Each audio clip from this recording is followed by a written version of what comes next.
Hey everybody, welcome to TK and Drinks. We got another What's the Story interview going on today. We are joined with Andy and Nicola from Amrita Park and Mead, Australia. They're in Queensland. I'm not exactly sure what town proper they're in, but I'm sure they'll fill us in on all that stuff. So thank you guys for joining me today. No worries. How are you today? Doing excellent. It's about 7 o'clock p.m. my time on a Sunday night, so it's a perfect time to have a fantastic mead. Getting ready to pour up a bottle. Do you guys got something you're drinking on tonight or this afternoon over there?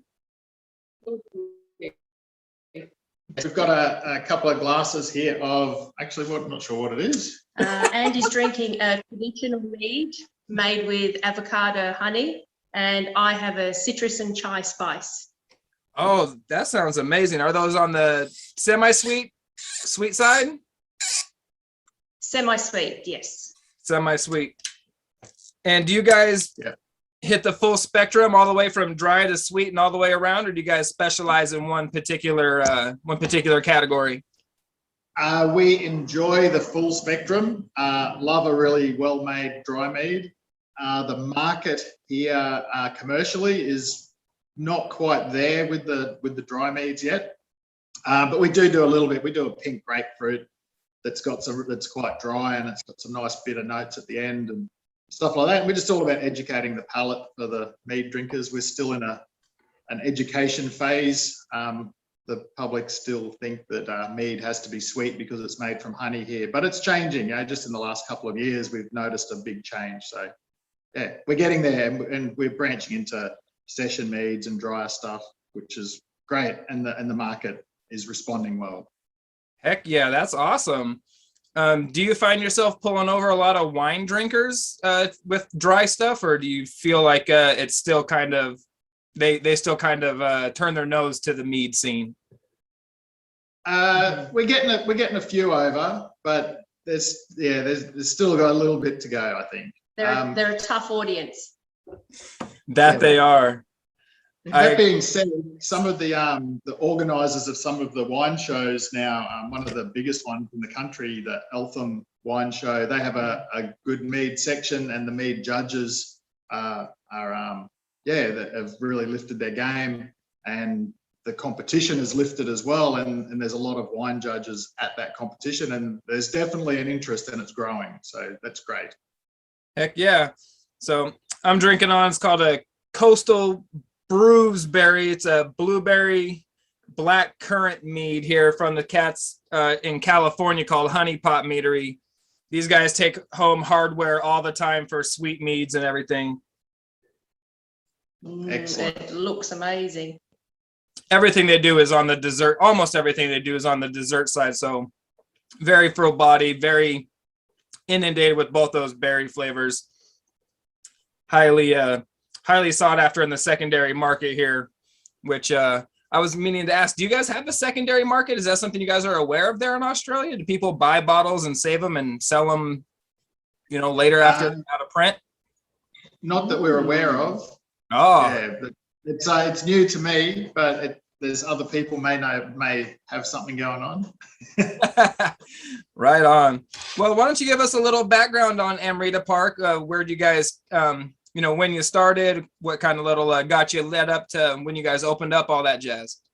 So I'm Nicola.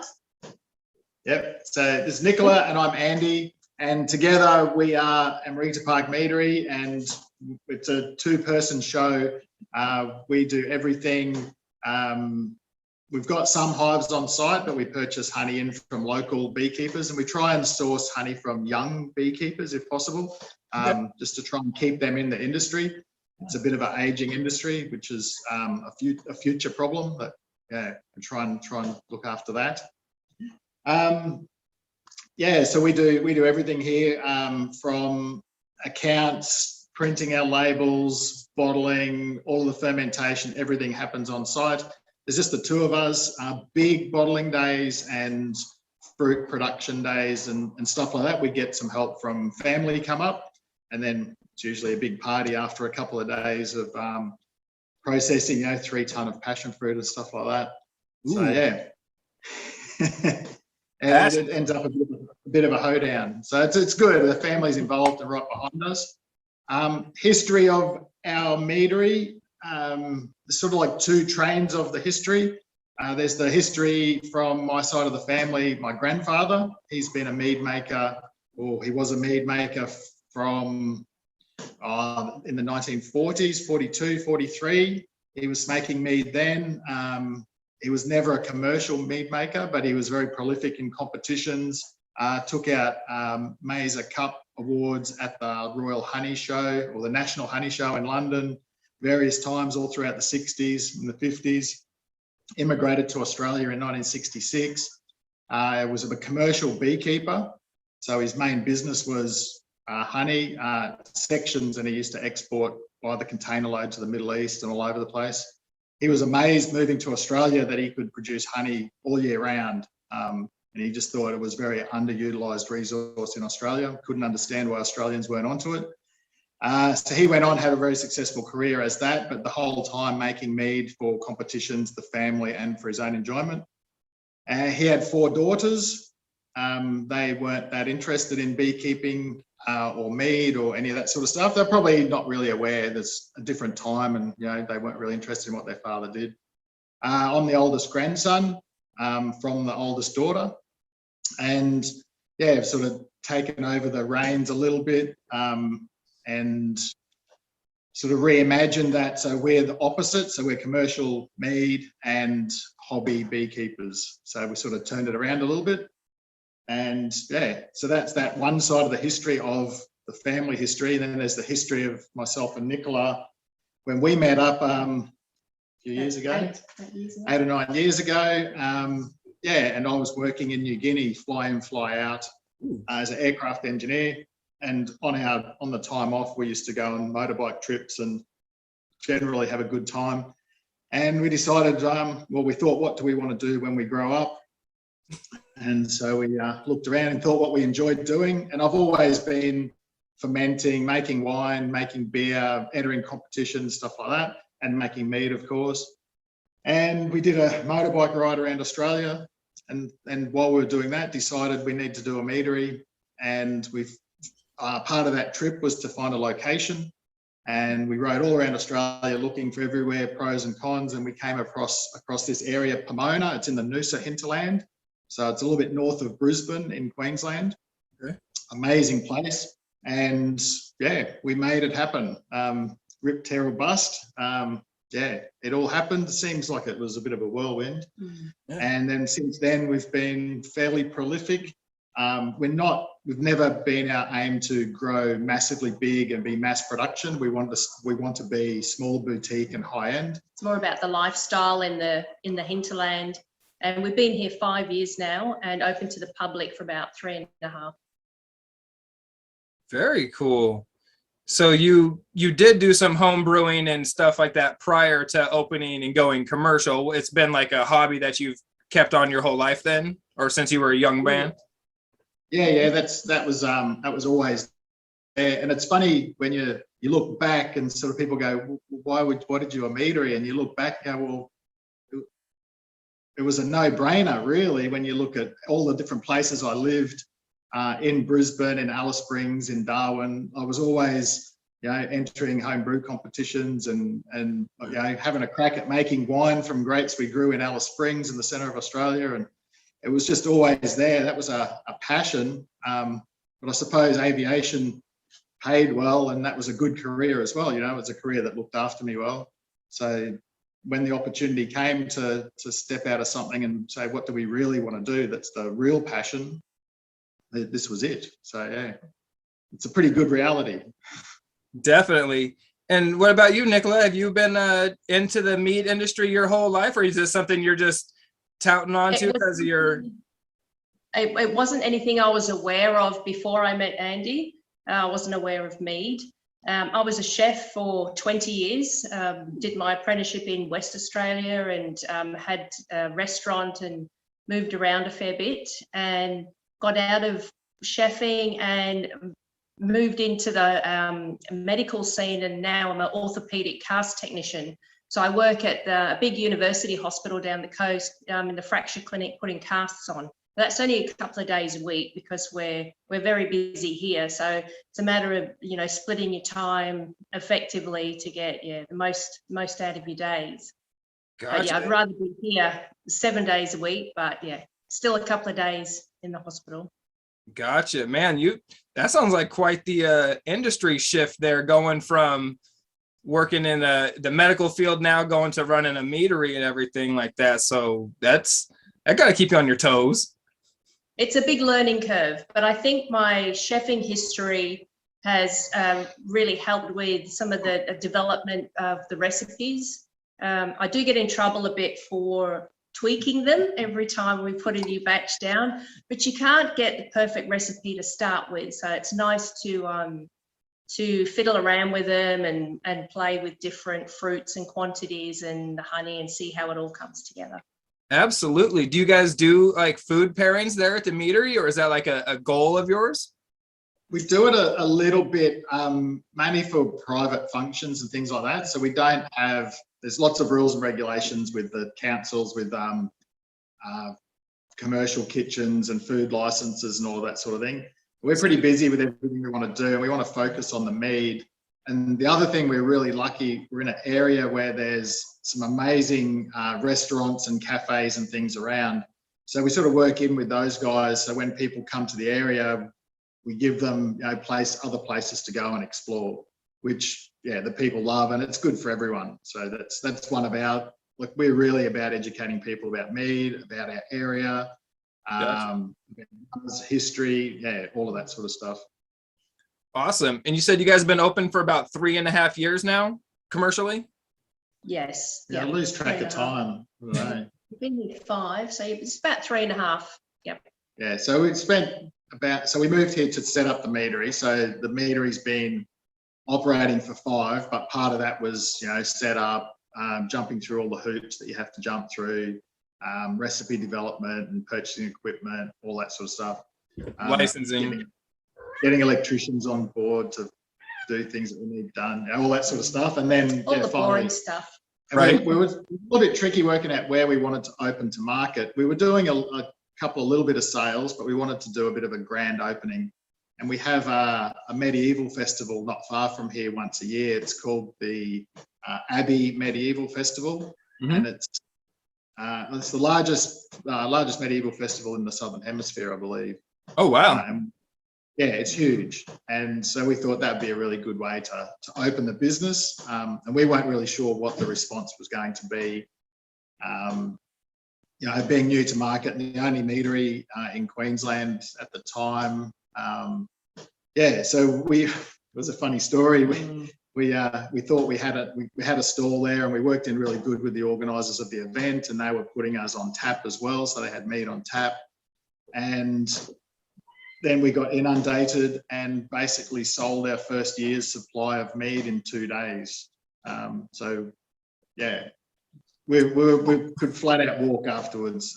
We had a bar set up, and we had Vikings and knights lined up 10 deep for 12 hours, just throwing money at us. So we're like, yep. Give us your mead. Yeah, and from that time, that part of the market has supported us so well, and they've really taken ownership of us, which was a bit of a surprise to us, with just how much we became their mead makers and the preferred mead. We just didn't think that would happen, and they give us lots of input and feedback, and very, very, very loyal. So yeah, which is gold. Is that something that you guys continue to do today? Do you still go to that festival? Oh, for sure. We've actually, because of COVID, that festival hasn't happened for 2 years. But what we've done, because that festival raises money to keep operating a museum of art and architecture, like it's an ancient museum. Archaeology. Oh, yeah. Okay. So because they lost that, they were suffering pretty badly. So during lockdowns and COVID, we worked in with those guys, and it worked good, collaborated basically in producing some mead for the festivals that never were. They were available online, and a lot of the profits was sent back to the Abbey so that they can continue. We just need to make sure that festival continues because it's a massive income for us. Yeah. So yeah, so we worked with the organisers of those guys. Were very appreciative, and as were we, because through their connections opened up huge markets as well. So yeah, that was good. A little bit of a silver cloud. Yeah. Silver lining. So is there any talk of them being able to, what time of the year is their festival? And is there any talk of being able to do one in 2022? Yeah, we're just waiting for the announcement. They're just looking at a little bit of funding, and that should be any day now when they'll actually be able to lock it in. But that's normally the weekend of 9th and 10th of July. It's when it's nice and cold because, everybody's dressed up in all their garb and, ready for battle. So They pick the coldest month of the year. Yeah. So fingers crossed that all goes ahead, but it's looking good so far. Everything's going pretty well. Very cool. It, as an American, always trips me out to hear you talk about being cold in July when that's like, it's 115 degrees or, like 44 degrees here in the middle of summer. Yeah. But, well, we're standing behind the bar sweating at the moment, and you're probably sitting in snow. No, actually in Phoenix today it was about 78 degrees. So I'm not quite sure what that transfers over to as Celsius, but it was definitely probably quite nice weather there. Oh yeah, it's beautiful here. It's sunshine. We can wear shorts or long sleeve. It's perfect weather right now. Pretty much the best weather in the country. Lovely. Excellent. So having learned how to make mead from your grandfather and having been a family industry, you probably tried many, many meads over the course of your lifetime. Is there any one particular favorite that stands out from the annals of history there? One favorite? No, there's no way I could pin that down. Oh, actually, there was. Well, not necessarily one particular favorite, but is there one that just stands out as like, man, this is one that is just really memorable? Yep, there is one that is very, very memorable. So when my grandfather, we've still got some of his mead that from the early and mid 70s. That's just in carboys and in big flagons. So we've got a bit of that around. So it's pretty amazing. And it was, I think it was for his birthday. I can't remember if it was his birthday or a wedding anniversary. I think it was his birthday. And we'd made a bone dry raspberry melomel. And it was like very, very, very dry. It was quite good. I enjoyed it, but it was definitely not something that the average punter in the street, first time tasting mead, would enjoy. Sure. So, and there wasn't much of it. It was a bit of a trial one. It was sitting there, and I thought, I wonder how I'll go. I might just do a bit of a blend of some of my grandfather's mead, which was very, very sweet, and like in some ways has almost turned back to honey after so long. And it's quite oxidized. And sure. And it's amazing, really, really good. So I did a blend of this bone dry raspberry mead and my grandfather's, and his recipe was, I think it was 4 different types of honey and grey ale liquid yeast and 2 lemons, so it was like, and the recipe was written on the old bottle. And did a blend of that, and I can't remember how much it was, and then we bottled that up, and to my surprise, it actually started carbonating a touch in the bottles. So there was no stabilization or anything like that. And this was only a couple of bottles just for the family, And so we let that age for a little bit, and then we cracked it open on his birthday. And the flavors you could taste, like all of the family knew what my grandfather's mead tastes like. So you could taste his mead there, but you could taste my mead there, but you could also taste them together. And it was amazing. And it just brought tears to his eyes. It was amazing. I just had this really nice, nice little bit of carbonation through it. This like raspberryness, there's all these different honey notes. It was an amazing mead, and everyone in the family was just blown away. So a very memorable mead. Yes, definitely. That sounds so wonderful. It sounds like that would have been an amazing experience to be a part of. I'm glad your grandfather got to try that. Is he still with us? No, he passed away 2 years ago. So he got to see the meadery all up and running, and he used to come up here sort of once a month, once every 2 months, and do a bit of a tasting. He wasn't a fan of melomels, to be honest. He was very traditional in what he did, and he just liked using all the different flavors you get from the honey. He didn't like adding any different fruits or anything like that. So that was in the early days when we were giving him tastes of our trial batches and things. But then by the end, after he'd been coming up a few times, he changed, and his favourite mead of all time was a passion fruit melomel that we'd made.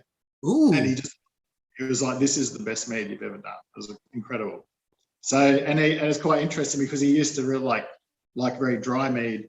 And this one was sort of a semi-sweet, and it was done with bee fruits, yeast, and just had amazing passion fruit notes came through. And I think it was a blue gum honey from memory. And yeah, that was his favourite. He was just blown away by that one. So we converted him, which is pretty cool. Well, at 98. At 98, that's awesome. The cool part is though is it gets Grandpa's seal of approval. He came and he blessed the house, and he gives it the thumbs up and the good to go. Yeah, that's right. And we'll send you through a little bit of a video of him actually here. Oh yeah, having a look at the place, and he was just every time he came, he was almost in tears. He just loved it.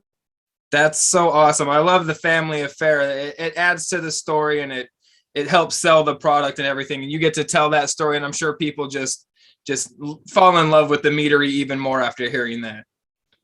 Yep, for sure. And we'll do a pan around and show you a bit of a wall that's got some photos and some of his old certificates that he's won, and I'll send you through a bit of that stuff as well. Let's go ahead. This is a perfect time for this. So why don't you go ahead and give us a tour around the meadery there? Show us some of the news articles and just some of the flair around the shop. Okay, Let's do it. I'll see if I can get this tripod working. Actually, I might just pull this out of the tripod. Might be easier. Yeah, whatever you got to do, man. No worries. We're not on a time crunch. Got all the time. Okay. Don't know how I can flip to the other camera. Oh, that'll show a little bit. Is that around the right way still? There we go. So there's a few. Just going to try and see if I can see. Oh, just yeah. A few of a bit of stuff we've been entering in competitions. Yeah, I got some hardware. Yeah, we're getting there. Champion Mead stuff. Yes. So we've got on the shelf at the moment, we've got ginger and lime, a strawberry, a mango, traditional, pie mint, carambola, passion fruit, citrus and chai spice, and a pink grapefruit, and hopefully getting the caramelized banana on the shelf soon. Ooh, what was that one? What's carabola? I've never heard of that one. That's the star fruit. Oh, I've never seen a star fruit mead. That sounds amazing. Is that one you guys do all the time, or is that a special release? No, we will do it again. It was a special release, but it's it's pretty special. It's a little bit like working with melons. It's not a lot of flavor, but what's there is very subtle, and it ages really well. It's really nice. Nice. And a bit of a pan around. Yeah. Yes. A little bit on the bike collection. Gotta love the motorbikes. So something to keep some of the people interested. Yes. Now, just for my own personal knowledge, are any of those motorbikes the ones that you guys toured the country on when thinking about starting the meadery? No, none of those ones. It's in a different shed. Gotcha. So it's a little bit newer. And then down here we have, I don't know if you can see this very well. This is a fair bit of prizes and stuff from my grandfather. Nice. Oh, there we go. Yeah. There's hundreds of certificates. Holy Christmas. Yeah. This guy was at it for a while. You said he was making mead back in the 40s? Yeah, around about 1942 when he was a young fella. And then these are some of his, see if we can get that. Hopefully I'm not moving too fast for you. No, you're good. You're good. Now, so that's a Mazer Award from 1963 at the National Honey Show in London. And then, what? beg your pardon? Dry. That's for dry mead.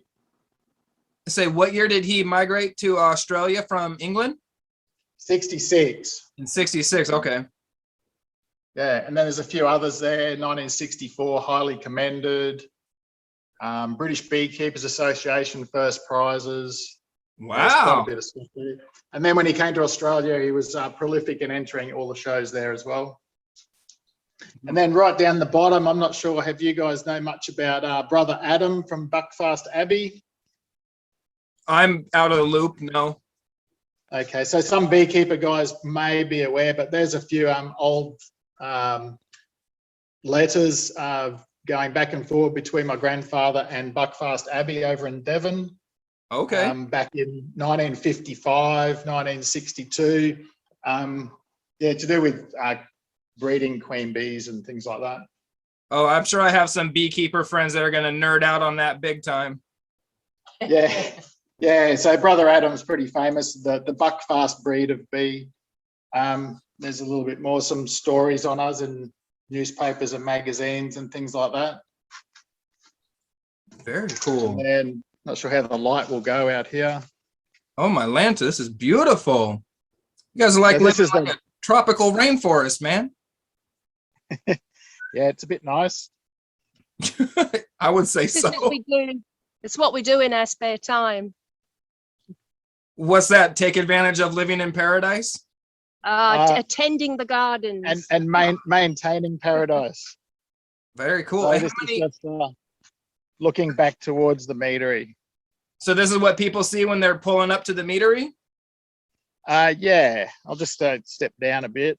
Gotcha. Is this all moving too fast or? No, you're doing great. This is awesome. This is absolutely fantastic. Loving every second of it. Yeah, so when people turn up, Yeah. so that's what we see. Oh, it's like stepping into a slice of paradise, my man. This is like, I don't understand why you guys aren't packed right now. Maybe because you're not open. Yeah, well, we like our lifestyle. So we open on Saturdays to the public. And over this way, we've got fruit trees. We have grumma chamas and jaboticabas and lychees, mangoes, mandarins, various types of mandarins, limes. Yeah, a lot of different stuff in our orchards. And then we use most of that stuff in our mead. Have you guys made a lychee mead yet? No, the birds seem to get all our lychees. Oh, that's And to tell you the truth, they're a bit fiddly for my liking. oh, lychees are one of my favorite fruits. If I ever make a mellow mel, I've only done traditionals, and that's my plan. I embody your grandfather's spirit. I love the thought and the passion in a traditional. But if I ever do a mellow mel, a lychee one's going to be what I do. Excellent. All right, I'll just hook this back up in the stand. Is that all right? Oh no, yeah, you're good to go. This is great.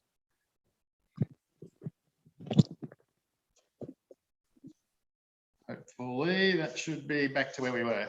Heck, no, it's perfect. Yep, 100%. So you guys have this wonderful, beautiful, tropical looking paradise. You have a bunch of orchard and fruit trees and fruit producing stuff you do there. How many boxes of bees did you say you have on site? So we only have, at the moment, we've got 3 hives on site.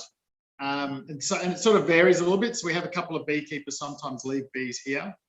And then we're just looking at, because now I've given up aviation altogether. So I was still doing some work while the meadery was working, while the meadery was growing.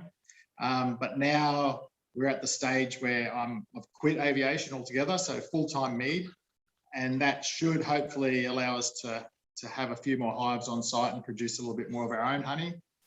We're very conscious of not going too much down that path because it is time consuming and we want to really concentrate on the mead side of things. But every single person who comes here, their first question is, do you have your own bees? How many hives do you have? Right. And it's always a bit funny when you say no. They just look at you a bit disappointed. So we're like, well, we've got can't disappoint the people. We'll have to have some hives. So being that you have to outsource a lot of your honey, then do you guys pick up a lot of bush varieties, or do you pick up just like the same kind of varieties to have like a consistent product? No, so we really embrace the differences, and we don't try at all to have a consistent product, because we use a few different beekeepers, and the honey is so seasonal. We'll taste honey from different beekeepers and then choose different barrels of honey and things like that. Sometimes we'll blend them together. Other times we'll just use them as they are. It just sort of depends what we're making. With our citrus and chai spice, which uses mandarin juice from the property mixed in with the honey, we chase specifically avocado honey. It's very different to anything else, and it's just got that earthiness. And so when we're lucky, we had some beekeepers that had that. So we'll chase different varieties of honey for different types of mead and different styles that we're doing. There's lots of macadamia farms around here, so the macadamia honey is quite prolific and lovely to use. See, we have to get our macadamia nut honey from Hawaii. That's the closest place that we can get it. So here in America, macadamia nut honey is one of those that's like kind of sought after because nobody has it. Yeah. And that's like and probably the only honey that we actively don't use would be orange blossom. Just for me personally, I'm just not a fan. I never have been. I think I've been exposed to all my grandfather's amazing honey so much that it just always seems to taste a bit like it's an old lady's perfume to me. To me, it always tasted medicinal. It always tasted like it was like cough syrup leaning. Yeah, I don't know. It just doesn't, because we don't have lots of it here. I didn't have like that's here for us. Down south, they use a lot of orange blossom honey in the mead. It makes it a little bit tricky when we're judging, because sometimes we'll go down south and help out judging at different competitions. And you have to judge a mead that you personally find quite offensive, but it is a very good mead. Technically. Yeah. And obviously they'll score really well. Like, it's never going to be judged on the type of honey it is if that's what's there. But yeah, just having that, that's probably the only one, really. That's the only honey. Every time I taste it, or a mead made with it, I'm like, nah, can't do it. Have you guys ever used the Manuka honey? No, we haven't used Manuka. We've got, shouldn't say we have never used it. We have got a beekeeper locally who does do some Manuka in with his other honey as well. It gets a little bit tricky with the naming rights of Manuka honey and trademarks and all that sort of thing. Oh, it's a strange thing, because my grandfather used to have it all the time. It was never called Manuka. He used to call it goo bush honey or jelly bush honey. Oh. And it was, none of the beekeepers liked it. Like he kept it for himself because he was aware, if he cut himself, he'd put it on it. They knew that it had good properties, but it was not good for extracting. It didn't have good flavors. Like, it was just a bit of a pest honey for the beekeepers. This is way back, in the 50s, sure. 60s, 70s. And then it became really popular, a bit like propolis. Propolis was a very, very small market, and no one really knew about it. The beekeepers knew, like, they'd keep their propolis, and there were some people who knew the benefits of it, but the majority of people wouldn't know what it was or what it was good for. And now it's super expensive, and there's a massive industry to do with it. So just how things change with a bit of education. Gotcha. And do you guys do any single variety, like traditionals, with any of these honeys that you get or anything like that? Or do you guys just blend them all and just kind of do whatever suits best to the flavor profile of the honey? No. So the traditional I'm drinking at the moment, this one is made with the avocado honey, which I was not going to make a traditional with that because I thought it'd be a little bit overpowering. And it's very distinctive, but I'm glad I did.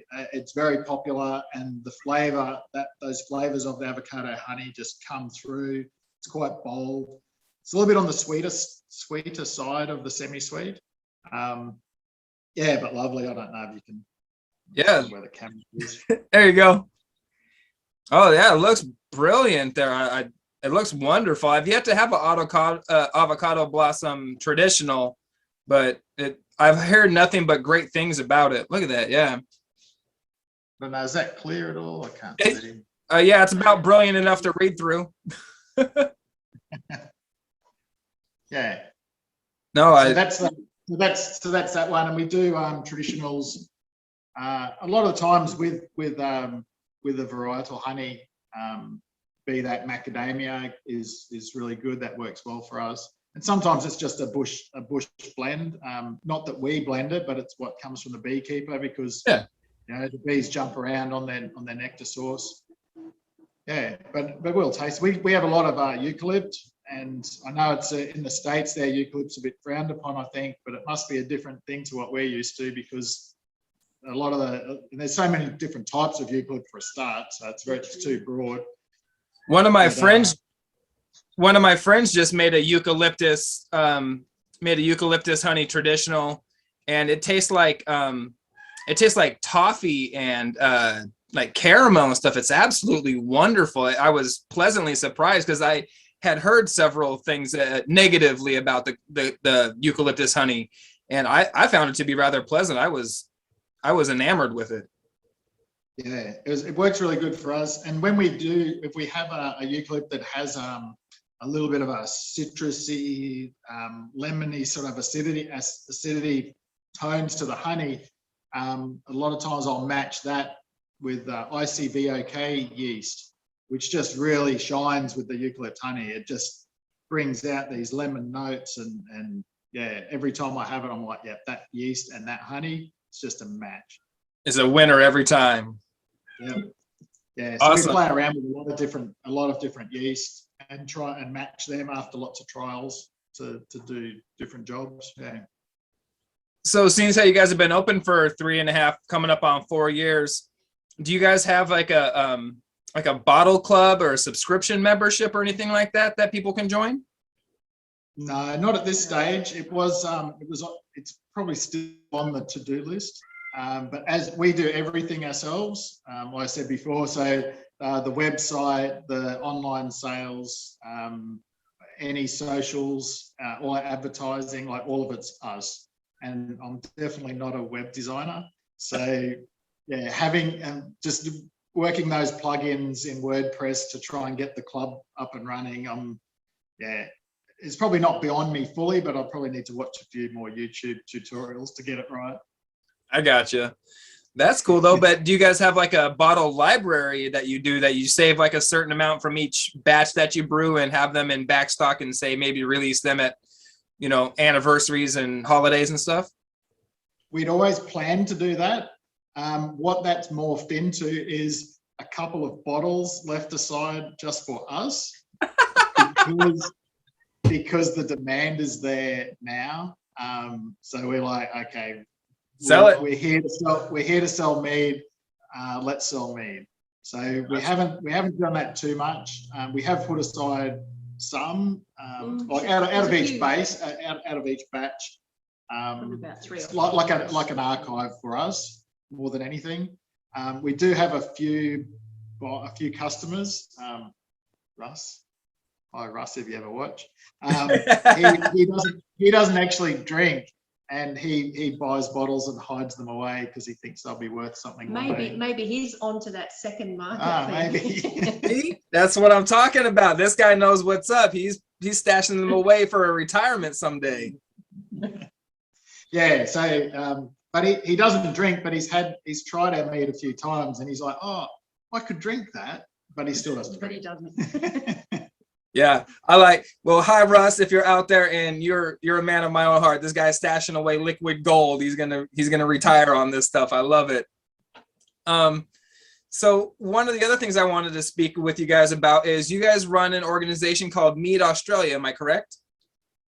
Yeah. So we don't run it. The history of Mead Australia is Mead in Australia used to be, not very long ago, a couple of meaderies. What was there, about 5 meaderies in Australia? A couple of them that have been running for quite a long time, and very fragmented, and there was no real industry. And so once we started up, we sort of thought this needs to change, and we need to really promote mead and build an industry, and it's happening slowly now. So part of that was we started having mead makers meetups. So we started off with, the first one was down in Melbourne, and we went down there and got a few other people involved, and everyone sort of brought along some of their mead, and there was beekeepers there, homemakers, and a couple of commercials. And then so we did that. We had another couple of those, and they're very, very successful. And part of that, we have meetings like, we should start an association. And then everyone's very busy doing their own thing, so it's a very slow process, but we've stayed motivated and we've stayed on track, and now it's a reality. So we have started Mead Australia. I was voted in as the inaugural president of Mead Australia, which goes really good. We've got an official logo. We're registered. There's so many hoops to jump through with doing an association. We now have all of our insurance up to speed, so we can run official mead makers meetups. We can do official competitions. We just had a meeting the other day. So we were going down the track of having a one Mead Australia big mead competition for 2022. We've changed our track a little bit on that, and we're going to try and be a bit more prolific and get in and support all of the other competitions that are there, and try and direct those guys and get involved in the judging side of things, get involved in having our stamp of approval, that sort of thing, and getting that awareness and really driving membership for Mead Australia. So now we have, I don't know, 30 something meaderies in Australia, up from about 5. I think maybe 36. We've got some more. We were the only dedicated meadery, cellar door and tasting room in Queensland. We now have, I think we're the only one with the cellar door and tasting room still, but now we have another 4 or 5 meaderies just in Queensland, and a couple more opening up very soon. So up in Warwick, it's sort of towards the grape growing area. Yeah. Toowoomba, there's Volknut, and all of these guys have all joined Mead Australia. So everyone's working together to grow an industry. And then we have to change a few rules, change a bit of legislation at a federal and state level, because the wine industry sees us as a bit of a threat. Probably not now, but in the future, definitely. Sure. And there's stuff that's sort of stacked against us a little bit. We get a little bit bullied by other industries, like the cider industry, the craft brewing industry. Probably bullied's not the right word, but yeah, it just makes it a little bit hard for me to sort of get in and do its thing. So yeah, so that's what the industry is all about, growing everyone together, helping new meaderies start up, whether that's just letters of support to their local councils, and also becoming a bit of a lobby group for governments and things like that to get our fair share. So there's sometimes the wine industry gets handouts, if they're having a tough time or whatever, and we're classed as wine and part of the wine industry, which I don't fully agree with anyway, but it is what it is. But then we're excluded from any of the good stuff. So for taxation and fees and charges, we're smacked in with them, but for any handouts or help or assistance, it's grape products only. So Mead's excluded straight away. So we just need to change a few of those things. Gotcha. And this is it's the only logo I can find here at the moment. Yes, I love it. I'll send you through a couple of links to our actual official logos, but this is a drinking horn. So that's the Mead Australia logo. Yep. Yeah. And that was designed by us as in a group. So it was all the meaderies got together and had a competition, and we had a heap of people put things forward. And it was all voted upon, and that's the logo that we came up with. We're trying to definitely make it not a dictatorship or anything like that. We just want everyone to have input, keep everything fair, and just keep growing, really. Yeah. My buddy Nick, I can believe, is part of your Nick Rhoda down there from Bearded Bee. I think he was part of the organization. He sure is. He's my 2OC. So he's when I can't get to a meeting, he's lumped with everything. Yeah. So yeah, you would notice. So you're definitely in good company, and I love the sound of what you guys are all about. You're for advocating for mead as its own industry. Like you said, you're trying to don't want to get pigeonholed in as wine or beer, because you have similar properties to both, but you're your own product and everything. So you're not trying to, get caught up in all the loopholes there. I think that's a great thing that Mead Australia is doing. Sounds like a necessary entity to help progress the whole mead movement there. Yeah, I think it's also necessary to work hand in hand with the beekeepers as well. It just gives us that, that capacity to help that industry and to grow the beekeeping and the honey industry alongside us. Much this sort of modelling a little bit on, they've got the wine industry and the grape industry, and they work hand in hand. My vision is that sort of thing. So the honey suppliers aren't just looking to offload it at a ridiculous discount price to Capilano and have it all blended together that it tastes like generic rubbish into a supermarket, where they can opens up other markets where they can sell it to meaderies and right. So that's one of the things we're looking at doing as well. So it's just very holistic, like all the different aspects. And we've got state reps now for the association. So we're an Australia-wide association. We've got representation in every state except the Northern Territory, I think. And we'll work on that too, if we can get someone up there to start making some mead. Heck yeah. And so it's going really good. Very cool. But I'm very aware it's still early days and it is a long road. So we're not going to change all this overnight, but we just need to put in the foundations now and get it right. Yeah, if you don't start sometime, it'll never happen. You got to, what they say, the 1,000,000-mile journey begins with a single step. That's it. Yeah. That's the one. Definitely. Exactly. So do you guys, you mentioned home brewers and stuff like that. Do you guys have like a home brewers association or a club nearby that you not necessarily sponsor, but what's the word I'm looking for? Like, do home brewers come to you guys for like advice, or you guys do people look at you guys that way? Yeah, so there's a couple of different levels of that as well. So when we're finding home brewers now, we get a lot that come to the mead makers meetups. Excuse me. Not a problem. No problem, just people. Oh, darn those customers. Yeah. I forgot where I was at there. Do you guys have home brewers clubs? Oh, home brewers, yes. So that's a couple of different levels of that. So we've got home brewers that come to the meadery, to us directly, to Amrita Park, and they'll turn up here, and they're a little bit funny at first because they're a bit worried that you won't like that they are home brewers. But we're very much like, excellent. What are you making? What's your recipes? Did you bring some with you? It's always great to taste it. And really guiding them to make better mead. So we're very aware that home brew mead can be bad for the industry as a whole, because if people are making bad home brew, and we get customers who come to get dragged here by their partners, and they say, no, I don't want to taste any mead. I've had that once before. It was terrible stuff. And we're like, oh, have you had our mead? And we usually talk them through, and then they taste it, and they're like, oh, I didn't know it was like that. So that's something we want to try and short circuit by having anyone who's making their own home brew mead, so they're making good quality. So when they share it with their friends, they're hooked as well, and they want to drink more mead. So we've got that, and part of that is we guide them to Mead Australia.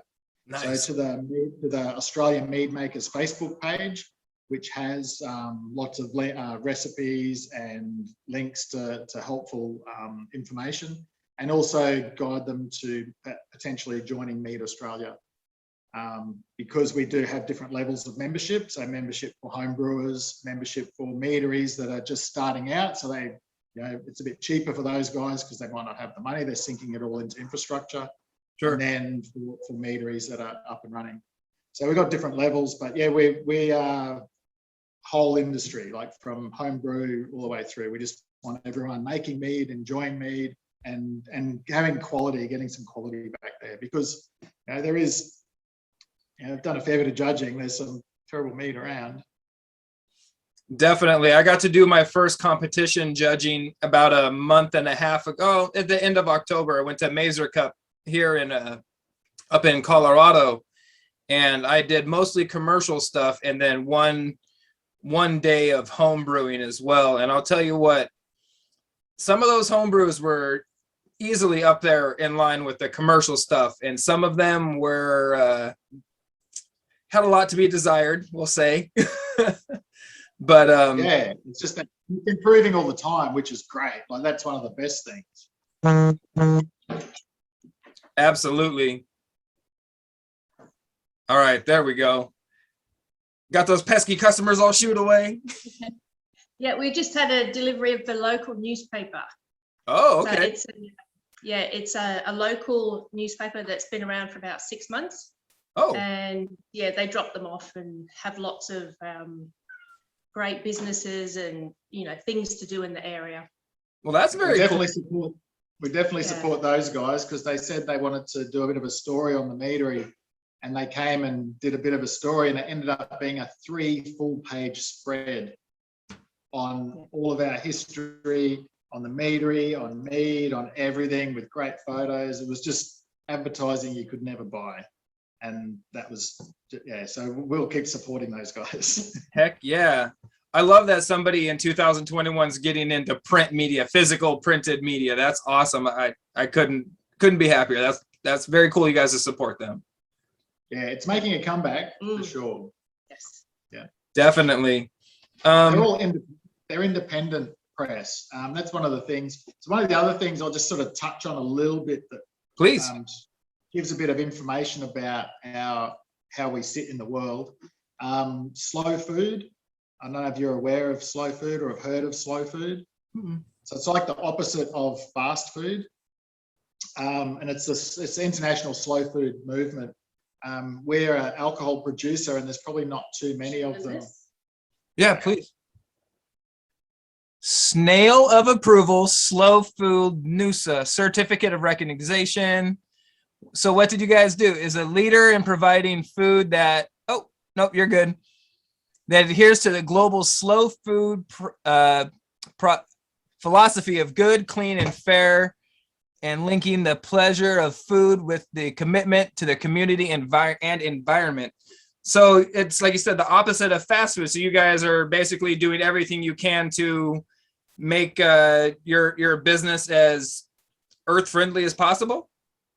Yeah, so the principles are good, clean, and fair, and that's on all levels. So it's not just good and clean for the environment, but it's got to be good for your customers. It's got to be good for yourself. It's got to be fair. So fairness for the beekeepers and the bees, and for any of these other things. So it's very holistic, and you got to go through a little bit of a. You've got to show what you do and how you encompass all these things.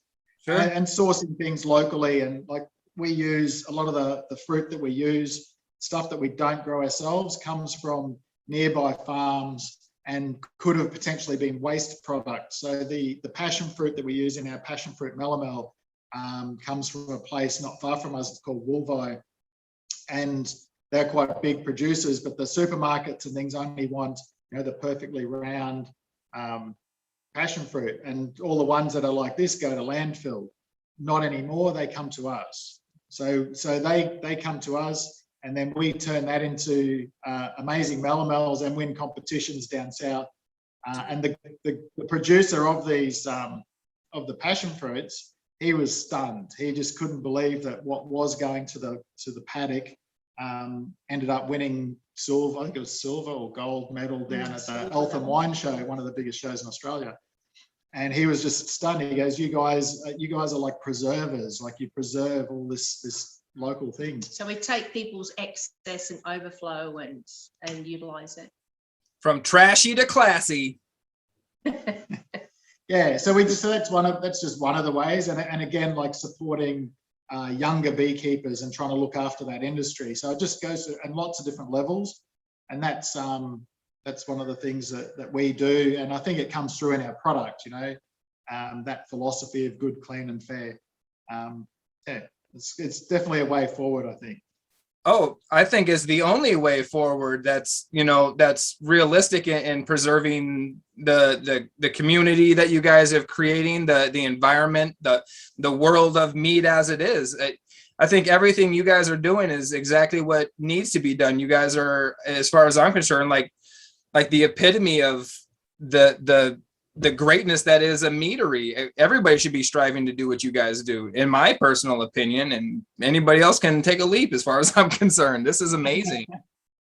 Yeah. Well, we also want to see some big commercial operators, but doing things properly, not just trying to cash in and, you know, make honey flavored alcohol. Like, that's not what we want to see. But, you know, that's something that we'd like to be a part of, and helping them to achieve that would be great, you know.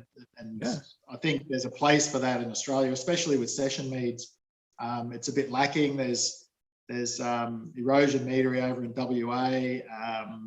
There's Joel down at Hunter and the Harp. Like, he's doing some amazing sour meads and things like that. And all these meaderies, we're all doing slightly different things. We're just branching into session meads a little bit more. We're on tap at a local brewery now with a ginger and lime session mead, which is stunning.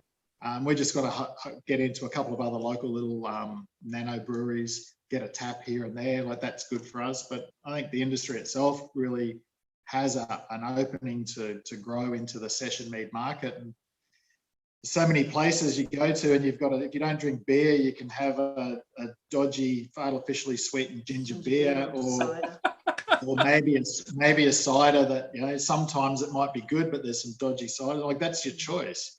You want some VB or what? Come on now. Oh, did you say VB? Yeah, that's pretty funny. Very bad. Oh, I know. That's, you guys just make that stuff and send it to America. I know how it is. Same with Foster's. Yeah. Oh, I don't know. We got a few friends who drink BB actually, but they're weird. It wouldn't exist if somebody didn't like it. I'll tell you what, they couldn't be that big without somebody liking it. Yeah, that's I think true. They get into places where there's no choice, and, you know, where you've got a choice. Remote areas and places where you've got a choice of, you know, Borax or VB. It's like, oh. Exactly. Oh my goodness. Well, like I said, I think you guys are doing everything, doing the whole mead industry, every possible good service you can. You started Mead Australia to unite the mead makers on the homebrew to all the way through the commercial scale. You're talking about bringing in honey producers and potentially fruit producers to be able to have everybody be on the same page and be able to offer discounts and just be able to web together a much tighter knit community. Plus, you're producing great stuff. It's a family industry. I mean, you're checking all the boxes that are awesome, that make you guys an awesome place. I don't know how else to put it. I struggle to find words, because it's rare that you find somebody who's doing every single thing the right way. And it's one of the reasons why I wanted to talk to you, and I feel really honored that you gave me your time today. Well, thank you very much. Thank you. Yeah, that's it's nice to hear that. Yeah, it means a lot. Yeah, you get that a little bit of recognition, and so, you know, we are on the right path. That's good. Yeah, and my tens of followers will love your love your video. Did you have you got a couple more minutes to answer some rapid fire questions? Sure. Yep. Awesome. So whoever wants to answer these, I'll let you guys choose. If you both want to answer them, that's up to you. I love any more information, the more the merrier. So like I said, I like to do a couple little what do we got here? Is that which one's that one? This is our strawberry Malamel. Ah, yes. I love the artwork, by the way. I love that, like, very like early 1900s like textbook looking, like it'd be you see it in like an old botanical textbook or something. Yeah. What we use, yeah, botanical images. Yeah, it sort of goes right back to the description of the fruit, and it'd be good if we could sort of get some more of the honey into the label of those ones. Sure. It's a very tricky thing to do. So on the side, on the writing on the side, it talks a bit more about the honey and stuff like that. Yeah, I love that. Like I said, the more information, the better. But the imagery, the design on your bottles, top notch as far as I'm concerned. Thank you. All right. So what's the first thing you do when you get up in the morning? Have a cup of tea. Hot or cold? Very, very hot. Very hot. You use your blinker when driving? Yes. Oh, yes. Cat people or dog people? Dog people. Dog. Dog But we people. don't have either. So we have no animals. We've got a lot of wildlife here. I would imagine you guys have a ton of wildlife there. Burgers or pizza? Pizza for me. I like pizza. Yeah, rapid fire. I don't know. A good burger, like a real Aussie burger with beetroot and carrot, for sure. If you could have any superpower, what would it be? To fly. Well, apparently I have a superpower. I've got a very sensitive heart. I love it. That's awesome. There's a story behind that answer. What's your favorite mead style? I like melomels. I like the melomels. Yeah, I think I've changed, and my favorite style now is a really good, well-made session mead. And it could be a traditional or melomel, but a well-made session. Yeah, icy cold, and it goes with our climate when it's hot weather and stuff here in Queensland. Yeah, I love it. Gotcha. Who was your hero growing up?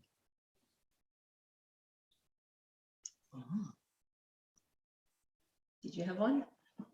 Probably my grandfather. Yeah. There you go. I can't think of anyone that would even slightly fill those boots. Favorite tavern game, or like when you go out to a bar? Pool, darts, shuffleboard? Pinball.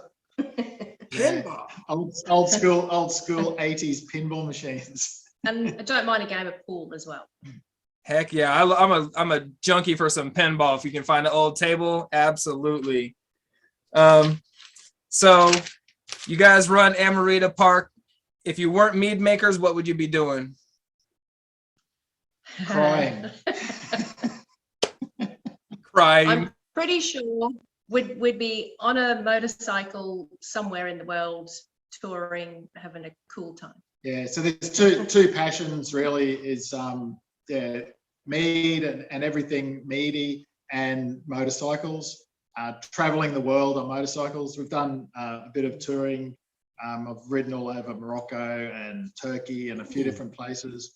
And yeah, if money was no option, yeah, maybe just keep doing that until you can't do it anymore.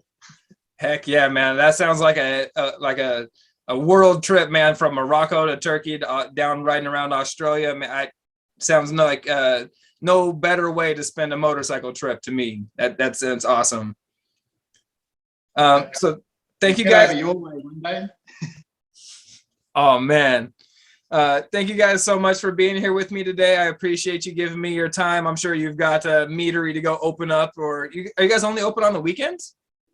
So we're open to the public every Saturday, but we do private tastings during the week, and sometimes we have tour groups through. But we can schedule that in, and it fits in with us. So we're very lifestyle driven, and also because there's just the two of us, we might be making mead or racking, or spending time down in the fermentation room. So we can't be up here. But if we know there's a group coming, like next Tuesday, 10 o'clock, we've got 12 people rocking up. It's like, cool, we open up, they come in, taste a heap of mead, buy a heap of mead, they leave happy, and then we get back to work. I like how it includes it, buying a heap of mead. That's awesome. They always buy a heap of mead. Hey, you wouldn't be doing it otherwise, right? That's the whole point. You gotta sell them on the product, and hope. Well, it sounds to me like your product sells itself. So, yeah, pretty much.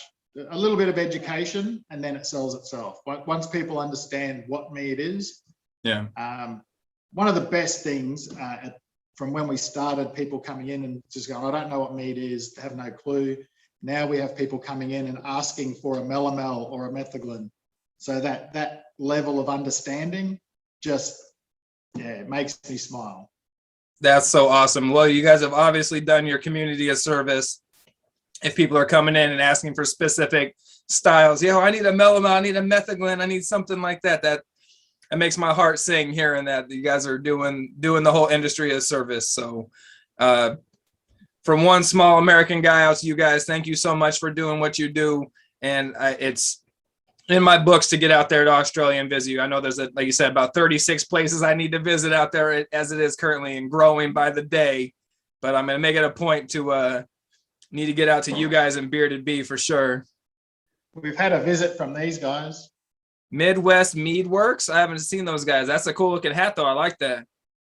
That's over in the States there somewhere. They rocked up here one day to have a look around and taste some Australian mead. Awesome. Yeah, I'll have to look them up. Midwest Mead Works.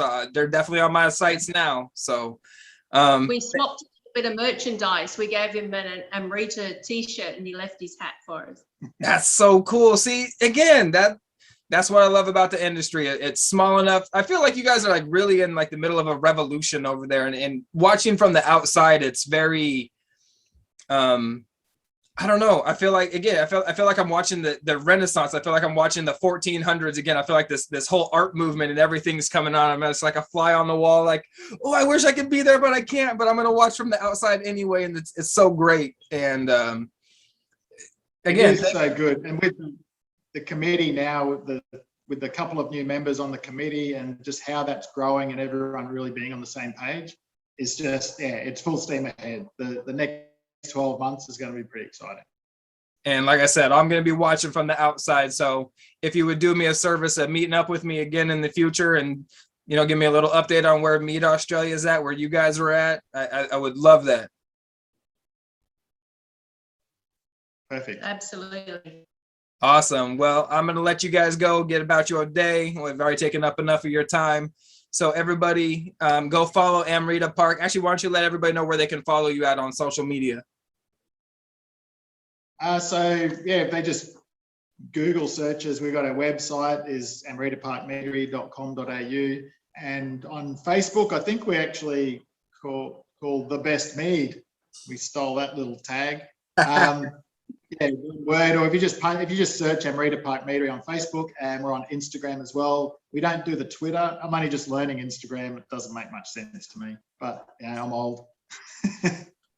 So you can find us. We're out there, and same with Mead Australia. Mead Australia has a website and a Facebook page.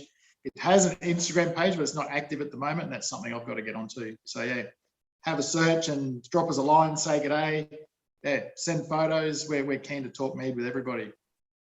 Awesome. So follow them on all their social medias, Facebook, Instagram, on their website. Same thing with Mead Australia. Again, Andy, Nicola, thank you so much for joining me today. And I look forward to talking to you guys in the future and making my way to Australia to try some of your delicious meads. Perfect. Excellent. Thank you so much for having us. Oh, absolutely. Again, it was my honor and my pleasure to have you on the show. So everybody go give them a follow, subscribe to my channel too, and I'll see you guys in the future. Bye-bye.